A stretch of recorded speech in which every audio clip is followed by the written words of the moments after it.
សូមចុច Subscribe និងចុចសញ្ញាកណ្ដឹងដើម្បីទទួលបានវីដេអូហោរាសាស្ត្រជារៀងរាល់ថ្ងៃខ្ញុំបាទសូមគោរពនិងជម្រាបសួរពុកម៉ែបងប្អូននិងទស្សនិកជនជាទីគោរពខ្ញុំបាទសូមនាំអារម្មណ៍ពុកម៉ែបងប្អូនមកស្ដាប់ហោរាសាស្ត្រប្រចាំថ្ងៃសៅរ៍បើមើលតាមតម្រាទិញរបស់នៅថ្ងៃសៅរ៍នេះរបស់នោះកាចណាស់មានភ្នែក7អន្លើតែបើមន្ត្រីរាជការមានឋានៈជាន់ខ្ពស់បើទិញនៅថ្ងៃនេះប្រែជាល្អប្រសើរដើម្បីចង់ដឹងថាជោគជតារាសីរបស់ពុកម៉ែបងប្អូនឡើងឬក៏ស្រុតចោះយ៉ាងណានោះសូមចុច like និង comment ពាក្យថាសាធុឬ comment លេខ8998ដើម្បីទទួលបានលាភសំណាងនិងទទួលបានពរជ័យពីឆ្នាំរបស់លោកអ្នកដើម្បីកុំឲ្យខាតពេលយូរសូមពុកម៉ែបងប្អូនរីរាយតាមដានស្ដាប់ជាមួយ Channel ខ្ញុំបាទដូចតទៅឆ្នាំជូតកណ្ដុរនាំលាភសំណាងឧបរាជចិញ្ចឹមជួបតែរឿងល្អក្នុងផ្ទះមានលាភមានសំណាងនិងជួបតែមនុស្សជួយជ្រោមជ្រែងសម្រាប់រាល់ភារកិច្ចនិងសេចក្តីប៉ងប្រាថ្នាបានសម្រេចម៉ោងនាំលាភសំណាងគឺម៉ោង5ព្រឹកដល់ម៉ោង8យប់ពណ៌នាំលាភសំណាងគឺពណ៌សនិងពណ៌លឿងលេខនាំលាភសំណាងលេខ48និង59សូម comment លេខ168យកលាភសម្បត្តិមហាសេដ្ឋីចំពោះឆ្នាំជូតសម្រាប់អស់លោកអ្នកដែលឆ្នាំជូតជោគជតារាសីរបស់លោកអ្នកនៅក្នុងថ្ងៃនេះល្អជាមធ្យមនៅថ្ងៃនេះទាំងស្ត្រីបុរសបើចង់ធ្វើអ្វីមួយក៏ដោយក៏តែងតែជួបនៅលើកំណាត់ផ្លូវតានតឹងដោយសារមានសភាពពិបាករស់ទៅមុខព្រោះទៅជួបតែភាពប្រទាំងប្រទើហើយក្រុមមនុស្សនៅជុំវិញចាំតែឈ្នាននេះនឹងមើលបំណាំបង្ករឿងរីការរស់នៅលោកអ្នកមានបញ្ហាច្រើនលើបញ្ហាប្រកាសដូច្នេះចូលប្រយ័ត្នមានការកើតចំនួនវិវាទជាមួយនរណាម្នាក់ព្រោះតែបញ្ហានេះរីអ្នកប្រកបមុខរបរជួញដូររកស៊ីវិញជួបផលលំបាកក្នុងការរកផលចំណូលណាស់ហើយការជួញទីជាតិឆ្ងាយទៀតសោតជួបតែភាពរកម្មរកោសមិនស្ទើរដែររីបញ្ហាសេចក្តីស្នេហាប្រុសស្រីមានការប្រែប្រួលប្ដូរផ្លាស់ព្រោះជួនកាលក៏ល្អជួនកាលក៏អាក្រក់នាំឲ្យខ្វាយខ្វល់ជាញឹកញាប់ឆ្នាំឆ្លូវកូននាំលាភនាំជ័យនាំសុភមង្គលសម្រាប់រាល់ភារកិច្ចនិងសេចក្តីប៉ងប្រាថ្នាបានសម្រេចហើយអនាគតคล้ายជាអ្នកមានទ្រព្យស្ដុកស្ដំម៉ោងនាំលាភសំណាងម៉ោង6ព្រឹកដល់ម៉ោង6ល្ងាចពណ៌នាំលាភសំណាងសនិងក្រហមលេខនាំលាភសំណាងលេខ11និង61សូម comment 168យកលាភសម្បត្តិមហាសេដ្ឋីចំពោះឆ្នាំឆ្លូវសម្រាប់អស់លោកអ្នកដែលកើតឆ្នាំឆ្លូវជោគជតារាសីរបស់លោកអ្នកនៅក្នុងថ្ងៃនេះឡើងខ្ពស់ត្រដែតនៅថ្ងៃនេះលោកអ្នកធ្វើអ្វីក៏ដោយតែងតែព្រឺថ្លានឹងជួបតែក្តីសោមនស្សច្រើនលោកអ្នកអាចសម្រុកការងារបានហើយពីព្រោះថាផលជាផ្លែផ្កាហើយបង្វិញគួរជាទីកក់ក្ដៅផងចំណែកឯបើជាអ្នកប្រកបមុខរបរជួញដូររកស៊ីវិញតែងតែអាចទាក់ទាញអតិថិជនចាស់ថ្មីឲ្យចូលមកគួរជាទីពេញចិត្តនិងពិសេសបើចង់ផ្លាស់ប្ដូរមុខរបរថ្មីផងដែរនោះក៏សមដោយប្រកបជានិច្ចរាយការធ្វើដំណើរទីជាតិឆ្ងាយមានភាពសុខដុមទាំងពេលទៅនិងពេលត្រឡប់មកវិញរីបញ្ហាសេចក្តីស្នេហាកំឡោះក្រមុំមានភាពផ្អែមល្ហែមនិងមានការចម្រើនលូតលាស់ទៅមុខជានិច្ចឆ្នាំខាលខ្លាសេដ្ឋីចិញ្ចឹមមានប្រាជ្ញាវាងវៃមានគំនិតភ្លឺថ្លាហើយអនាគតคล้ายជាអ្នកមានអំណាចម៉ោងនាំលាភសំណាងម៉ោង5ព្រឹកដល់ម៉ោង6ល្ងាចពណ៌នាំលាភសំណាងសនិងផ្កាឈូកលេខនាំលាភសំណាងលេខ21និងលេខ82សូម comment 168យកលាភសម្បត្តិមហាសេដ្ឋីចំពោះឆ្នាំខាលសម្រាប់អស់លោកអ្នកដែលកើតឆ្នាំខាលជោគជតារាសីរបស់លោកអ្នកនៅក្នុងថ្ងៃនេះស្រុតចុះនៅថ្ងៃនេះបើទោះបីធ្វើអ្វីក៏តោងតែមានការគិតមុខគិតក្រោយនិងពីព្រោះថាផលអាក្រក់នោះងាយនឹងកើតឡើងជាងសពមួយដងរីឯអ្នកប្រកបមុខរបរជួញដូររកស៊ីក្នុងរយៈពេលនេះមុននឹងចង់បោះទុនអ្វីមួយត្រូវចេះគិតគូរឲ្យបានច្បាស់លាស់និងមុននឹងអនុវត្តជាក្រោយទើបអាចទទួលបានលទ្ធផលសម្រេចល្អប្រសើររីឯសេចក្តីស្នេហាកំឡោះក្រមុំប្រុសស្រីមិនសូវចេះអត់ឱននឹងគ្នាប៉ុន្មានទេម្លោះហើយទើបកើតមានតែរឿងរ៉ាវរកម្មចិត្តចំពោះគ្នាច្រើនហើយពេលខ្លះក៏ត្រូវតម្លើងសរសៃកដាក់គ្នាទៀតផងឆ្នាំថោះទន្សាយមាសបារមីដេកជាប្រាជ្ញាឆ្លៀសវៃមានគេជួយជ្រោមជ្រែងអនាគតคล้ายជាអ្នកមានទ្រព្យនិងមានអំណាចម៉ោងនាំលាភសំណាងម៉ោង7ព្រឹកដល់ម៉ោង7ល្ងាចពណ៌នាំលាភសំណាងពណ៌ទឹកក្រូចនិងសលេខនាំលាភសំណាង77និង89សូម comment 168យកលាភសម្បត្តិមហាសេដ្ឋី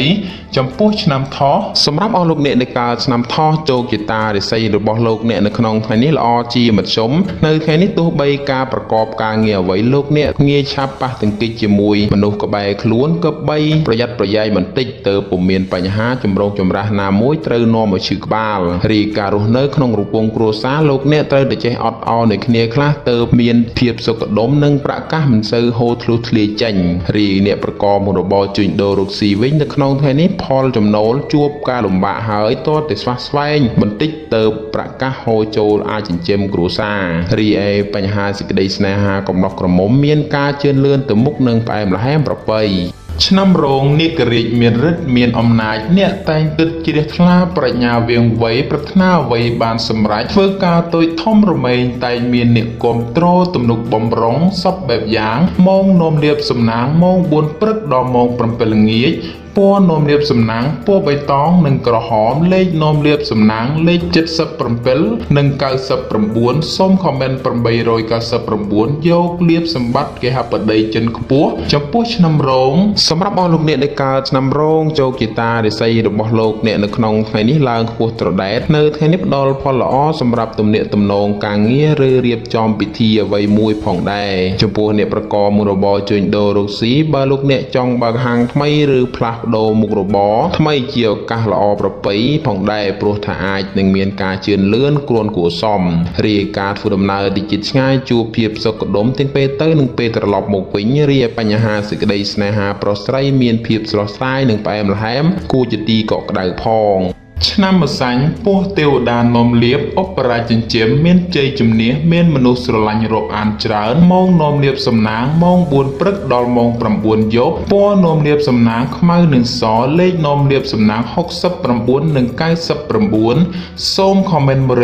168យកលៀបសម្បត្តិសំពៅលួងចំពោះឆ្នាំម្សាញ់សម្រាប់អស់លោកអ្នកដែលកើតឆ្នាំម្សាញ់ជោគជតារិស័យរបស់លោកអ្នកនៅក្នុងថ្ងៃនេះឡើងខ្ពស់ត្រដែតនៅថ្ងៃនេះលោកអ្នកប្រកបកិច្ចការងារអ្វីក៏ដោយក៏អាចចាប់ផ្ដើមពេញដៃពេញជើងបានហើយចំពោះបញ្ហាការងារប្រកាសនិងសុខភាពមានចោទជាបញ្ហាទេនិងបើមានការឈ្មោះឈ្មោលតែងតែជួបសេចក្តីសម្រេចដោយគប់បំណងចំពោះអ្នកប្រកបមុខរបរជួញដូររកស៊ីជួបផលលំបាកក្នុងការរកផលចំណូលបន្តិចព្រោះតែមានការប្រជែងគ្នាច្រើននិងជាពិសេសឲ្យប្រយ័ត្នចំនួនវិវាទជាមួយអ្នកដទៃព្រោះតែការដណ្ដើមអតិថិជនគ្នារីបញ្ហាសម្ព័ន្ធភាពស្នេហាកំឡោះក្រមុំប្រុសស្រីមានការភ័យស្រួយចំនួនវិវាទហើយបើចេះអត់ឱននៃគ្នាខ្លះទៅពេចផុតពីរឿងរ៉ាវចម្រូងចម្រាសនេះទៅរួចឆ្នាំមមីសេះមេតបនំលៀបឧបរាជចិញ្ចៀមមានសំណាងឈ្នះរស់សត្រូវគ្រប់ច្រឡហកឡើងបនឡើងសាក់ឡើងទូនីតិម៉ោងនំលៀបសំណាងម៉ោង8ព្រឹកដល់ម៉ោង10យប់ពណ៌នំលៀបសំណាងពណ៌ប្រផេះនិងបៃតងលេខនំលៀបសំណាងលេខ20និង66សូមខមមិន999យកលៀបសម្បត្តិអុកញ៉ាចំពោះឆ្នាំមមីសម្រាប់អស់លោកអ្នកដែលកើតឆ្នាំមមីជោគជតារិស័យរបស់លោកអ្នកនៅក្នុងថ្ងៃនេះស្រត់ចុះនៅថ្ងៃនេះបើទោះបីលោកអ្នកសម្រេចចិត្តធ្វើអ្វីក៏ដោយក៏បីមានការប្រយ័ត្នប្រយែងពីព្រោះតែអាចអូសបន្លាយពេលវេលាដល់ទៅច្រើនថ្ងៃទៀតផងទាំងស្ត្រីបុរសមិនត្រូវនាំយករឿងដាក់ខ្លួនឡើយជាពិសេសក្រុមមនុស្សដែលថាស្ដីរឿងរ៉ាវអាក្រក់ដាក់ចំពោះយើងក៏បីធ្វើគោថ្លង់ទៅប្រសើរចំពោះអ្នកប្រកបមុខរបរជួញដូររកស៊ីនៅក្នុងថ្ងៃនេះមានការរីកចម្រើនលូតលាស់ទៅមុខយឺតហើយបើជួញទីជិតឆ្ងាយទៀតសោតនោះជួបគ្រោះចាញ់បោកគេថែមទៀតផងរីការធ្វើដំណើរទីជិតឆ្ងាយកើតមានភាពប្រទៀងប្រទើសដោយសារក្រុមមនុស្សបង្កបញ្ហាទុកឲ្យរាបញ្ហាសេចក្តីស្នេហាកំឡោះក្រមុំមានការចាប់កំហុសគ្នាច្រើនហើយងាយកើតចំនួនវិវាទជាងផ្អែមល្ហែមផងឆ្នាំមមេពពេមាសបារមីដេជះមានលៀបមានសំណាងคล้ายជាមហាសេដ្ឋីមហាសាលម៉ោងនោមលៀបសំណាងម៉ោង6ដល់ម៉ោង8យប់ពណ៌នោមលៀបសំណាងខ្មៅនិងស្វាយលេខនោមលៀបសំណាង19និងលេខ29សូមខមមិន555យកលៀបសម្បត្តិទេវតាទ្រព្យចំពោះឆ្នាំមមេសម្រាប់អស់លោកអ្នកដែលកើតឆ្នាំមមេជោគជតារិស័យរបស់លោកអ្នកនៅក្នុងថ្ងៃនេះល្អជាមធ្យមនៅថ្ងៃនេះលោកអ្នកអាចទទួលរងនូវផលប៉ះទង្គិចនឹងមានរឿងរ៉ាវយាយីមួយចំនួនត្រូវឆ្លងកាត់ផងដូច្នេះទោះធ្វើអ្វីក៏ដោយតែងតែមានការប្រយ័ត្នប្រយែងបន្តិចទៅមិនមានបញ្ហាអាក្រក់ណាមួយឈានចូលទៅកើតសម្រាប់អ្នកប្រកបមុខរបរជួញដូររកស៊ី វិញបើមានការជួញតិចចិត្តឆ្ងាយមានទោះខុសអ្វីទេព្រោះថាផលជាផ្លែផ្កាទទួលបានមកវិញក៏រីកចម្រើនលូតលាស់ទៅមុខសន្សឹមក្រុមបំពេញបំពង់ផងដែររីបញ្ហាសេចក្តីស្នេហាកំឡោះក្រមុំកុំដើរហើរពាសវាលពាសការឬប្រព្រឹត្តស្នេហាភ្លើតភ្លើនប្រយ័ត្នជួបរឿងសោយកើតរឿងធំគ្មាននរណាជួយស្រោចស្រង់ទៅរួចឆ្នាំវោកស្វាមាសមានលៀបមានសំណាងប្រាថ្នាអ្វីតែងតែបានសម្រេចតែនឿយបន្តិចម៉ោងនាំលៀបសំណាងម៉ោង5ព្រឹកដល់ម៉ោង6ល្ងាចពណ៌នាំលៀបសំណាងពណ៌សនិងខ្មៅលេខនាំលៀបសំណាងលេខ1និង69សូមខមមិន999យកលៀបសម្បត្តិអភិជនចំពោះឆ្នាំវោកសម្រាប់អស់លោកអ្នកដែលកើតឆ្នាំវោកជោគជតារាសីរបស់លោកអ្នកនៅក្នុងថ្ងៃនេះឡើងខ្ពស់ត្រដែតនៅថ្ងៃនេះលោកអ្នកអាចទទួលដំណឹងល្អឬមានរឿងអ្វីមួយនាំឲ្យសប្បាយចិត្តផងចំពោះអ្នកប្រកបមុខរបរជួញដូររកស៊ីលៀបដែលធ្លាប់បោលហួសរំលងឬក៏ហោះរំលងនោះអាចឆោងចាប់បានខ្លះវិញហើយរាយការធ្វើដំណើរទីជិតឆ្ងាយជួបភាពសុខដុមទាំងពេលទៅនិងពេលត្រឡប់មកវិញរីឯសម្ព័ន្ធភាពស្នេហាកំឡោះក្រមុំពោះម៉ាយមេម៉ាយក្តីបើលោកអ្នកចង់ផ្សំគុំគ្រួសារឬរៀបអាពាហ៍ពិពាហ៍តែសម្រេចជោគជ័យដោយគបបំណងឆ្នាំរកាមន់ភ្លើងពណ៌មាសជួបសុខសំណាងមនុស្សគ្រប់គ្នាជួបហើយតែងតែស្រឡាញ់រាប់អានទំនុកបំរុងម៉ោងនាំលៀបសំណាងម៉ោង4ព្រឹកដល់ម៉ោង5ល្ងាចពណ៌នាំលៀបសំណាងពណ៌ទឹកក្រូចនិងឈាមជ្រូកលេខនាំលៀបសំណាងលេខ27និងលេខ49សូមខមមិន999យកលៀបសម្បត្តិអភិជនចំពោះឆ្នាំរកាសម្រាប់អស់លោកអ្នកដែលកើតឆ្នាំរកាជោគជតារាសីរបស់លោកអ្នកនៅក្នុងថ្ងៃនេះស្រដចុះនៅថ្ងៃនេះលោកអ្នកធ្វើអ្វីក៏ដោយតោងតែមានការប្រយ័ត្នប្រយែងនិងយកចិត្តត្រជាក់ដាក់ខ្លួនឲ្យបានមានកម្រិតខ្ពស់ទើបមានបញ្ហាចោទឡើងរាអ្នកប្រកបមុខរបរជួញដូររកស៊ីបើចង់បោះទុនអ្វីមួយកុំតក់ក្រហល់ឡើយបើពុំនោះទេនឹងជួបរឿងសោយអស់ប្រាក់កាសពីខ្លួនត្រូវមកដេកស្ដាយក្រោយជាពំខានរាការធ្វើដំណើរទៅទិសឦសានឲ្យប្រយ័ត្នបញ្ហាក្រក់ចូលយាយីបន្តិចរីបញ្ហាសម្ព័ន្ធភាពស្នេហាកំឡោះក្រមុំមានដំណើរការប្រែប្រួលផ្លាស់ប្ដូរពីងាយទាំងផ្អែមល្ហែមនិងងាយទាំងទាស់ទែងគ្នាផងដែរឆ្នាំចសនក់មានលៀបមានសំណាងពោពេញដោយសុភមង្គលជាពិសេសអនាគតក្លាយជាសេដ្ឋីកហបតីឬអភិជនចិនខ្ពស់ម៉ោងនាំលៀបសំណាងម៉ោង8ព្រឹកដល់ម៉ោង7យប់ពណ៌នាំលៀបសំណាងពណ៌ផ្ទៃមេឃនិងពណ៌ស្វាយលេខនាំលៀបសំណាង45និង66សូមខមមិន168យកលៀបសម្បត្តិអភិជនចំពោះឆ្នាំច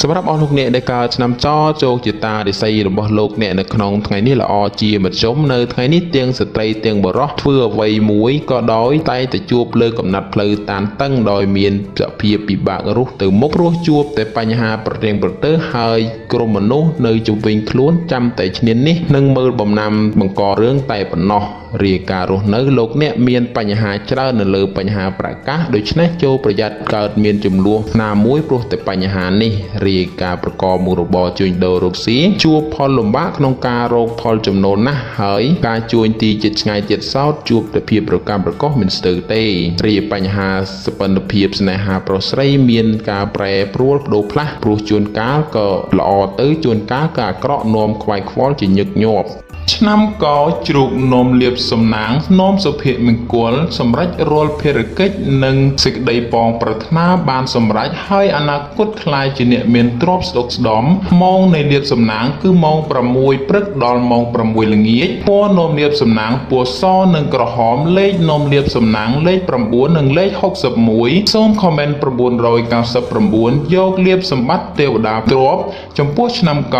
សម្រាប់អស់លោកអ្នកដែលកើតឆ្នាំកជោគជតារាសីរបស់លោកអ្នកនៅក្នុងថ្ងៃនេះឡើងខ្ពស់ត្រដែតនៅថ្ងៃនេះដំណើរជីវិតរបស់លោកអ្នកឃើញថានៅតែល្អប្រសើរហេតុនេះបើចង់ធ្វើអ្វីក៏តែងតែផ្ដល់ផលជាផ្លែផ្កាមកវិញគ្រួនជាទីពេញចិត្តផងរាយការរស់នៅមានភាពសុខដុមនិងក្នុងរង្វង់គ្រួសារបើមានបញ្ហាចំនួនវិវាទជាពេលវេលាល្អក្នុងការដោះស្រាយផងរាយអ្នកប្រកបមុខរបរជួញដូររកស៊ីវិញនៅក្នុងថ្ងៃនេះវិញបើលោកអ្នកចង់បើកហាងថ្មីឬចេញប្រកបចំនួនអ្វីមួយជាឱកាសល្អប្រពៃបំផុតរាយការធ្វើដំណើរទៅយឺតឆ្ងាយតែងតែជួបក្រុមមនុស្សស្វាគមន៍រាក់ទាក់និងអាណិតស្រឡាញ់ជានិច្ចរីឯបញ្ហាសេចក្តីស្នេហាកំឡោះក្រមុំបើស្គាល់ចិត្តស្គាល់ថ្លើមគ្នាយូរហើយពេលនេះជាពេលវេលាល្អក្នុងការផ្សំគុំគ្រួសារបំផុត